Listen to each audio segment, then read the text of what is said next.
वैदिक काल को हम 2 चरणों में पढ़ेंगे।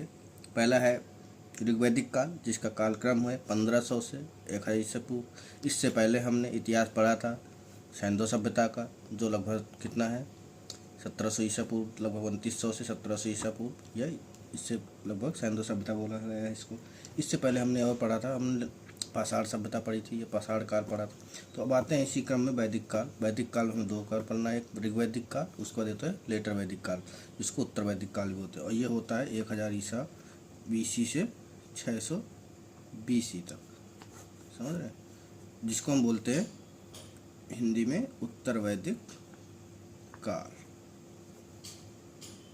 तो आइए सबसे पहले हम ऋग्वैदिक काल के बारे में पढ़ लेते हैं। ऋग्वैदिक काल का जानने का स्रोत क्या है हमारे पास? तो इतिहास ऋग्वैदिक काल के जानने का स्रोत हमारे पास सबसे पहला है खुद ऋग्वेद, अपने आप में ऋग्वेद।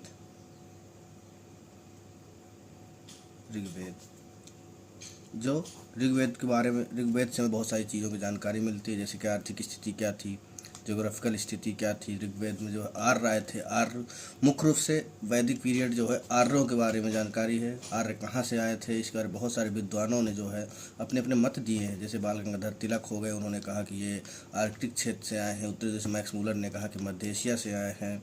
दयानंद सरस्वती ने कहा कि ये यहाँ से आए हैं, तिब्बत से आए हैं।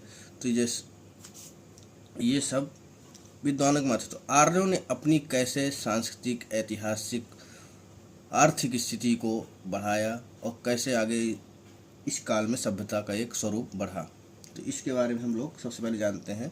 तो ऋग्वेद में इसका उल्लेख मिलता है बहुत सारे। तो ऋग्वेद में जैसे हम लोग अगर देखा जाए भौगोलिक रूप से, भौगोलिक विशेषताएं देखा जाए उस समय, मेंस में भी क्वेश्चन पूछा जा सकता है, कभी ना पूछा भी गया होगा शायद, कि ऋग्वेद में जो स्रोत हैं वो भौगोलिक स्रोत या भौगोलिक विशेषताएं जो हैं उनके बारे में उल्लेख करिए। तो पीटी में पूछ लेता है, प्रीलिम्स भी पूछ लेता है कि भौगोलिक विशेषताओं से पूछ लेता है कि जैसे नदियों के बारे में पूछ लिया, पर्वत के बारे में पूछ लिया, पहाड़ के बारे में पूछ लिया, मैदान के बारे में पूछ लिया, जातीय विविधता के बारे में पूछ लिया, आर्थिक स्थिति के बारे में पूछ लिया, राजनीतिक स्थिति के बारे में पूछ लिया।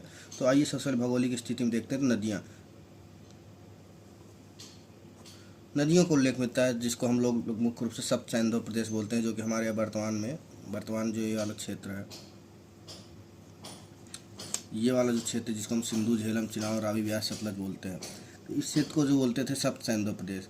जिसमें जैसे कि प्रमुख आज के दौर में जो हम नदियाँ जानते हैं उनका प्राचीन नाम क्या था, इसके बारे में अगर समझे अच्छे से, जैसे कि रावी नदी को बोला जाता था प्राचीन काल में परसड़ी। अगर हम इनको थोड़ा सा और व्यवस्थित लिख दिया जाए, आधुनिक इनको